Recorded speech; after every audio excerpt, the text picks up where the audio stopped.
I don't know whether it has anything to do with being authentic as a person or not, but being at peace with your successes and failings as a creative will probably make you a nicer person to be around.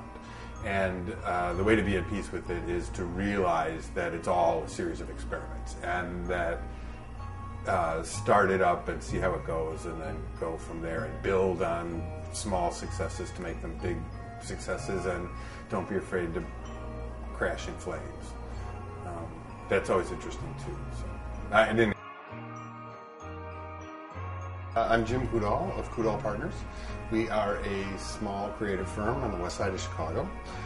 We do a lot of different things. We do pretty traditional design and advertising consultancy work for clients. We make logos, we name products, we do TV commercials, we build websites, print ads, blah, blah, blah. But more interesting than that, and more fun for us mostly, is that we have created and run our own brands, retail brands and services. And we run a site called Coudal.com, and which is an ongoing experiment in design, web publishing, and commerce. And we're sort of proudly without business plan going into our 13th year. The Reader's Digest version? The Reader's Digest version of Well, I will say that I don't really have a way to explain creativity. But in the speech that you're talking about, I presented a sort of a pseudo-scientific approach to creativity called the general theory of creative relativity. And in no way was I trying to say, aha, I figured out how creative process works. But there was a semi-serious part of this pseudo-scientific presentation, and that is, if you can get more sort of in touch with what's happening during the creative process, maybe you can make it happen more often. And the basic part of it is that the basic unit of creativity is the association between a constant and a variable, between a known and an unknown. Generally, it is the surprising or interesting association between two related or unrelated things. That's sort of the basic unit of creativity. A lot of people that I know who are in the creative field always say the same thing. And when they are solving a problem or creating a new thing or doing a layout or writing a story or recording a record or editing a film, whatever it is, there is this moment when something happens, something clicks, they find some enthusiasm for a particular part of the project, and they solve a problem in some way, or they come to a realization that here is an answer or here is a thing.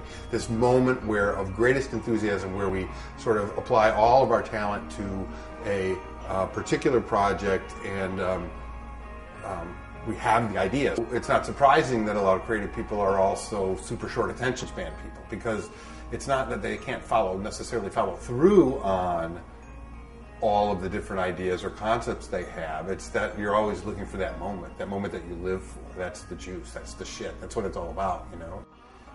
If we have a philosophy here, when we look to do a new project, we sort of always ask three questions. And this could be a project that we've created ourselves, a project that's come to us from a client or from a partner. And the questions are we going to make money from it? We need to make money. We have mortgages and tuitions to pay. The second question is, will we be proud of the work when we're done? When we're finished with this project, will we want to show it to other people and say, look at this cool thing that I made? And the third question is, will we learn a little something new along the way?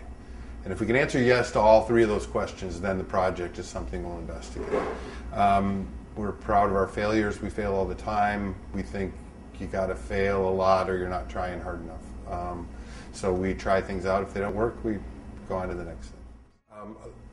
I'm a great starter and not a great finisher. I fall in love with ideas quickly and get enamored with them and rush headlong into working on a project only to abandon it when the next shiny thing pops up in the grass. And I've sort of learned that that is nothing to be ashamed of, that is my temperament, is that that short attention span.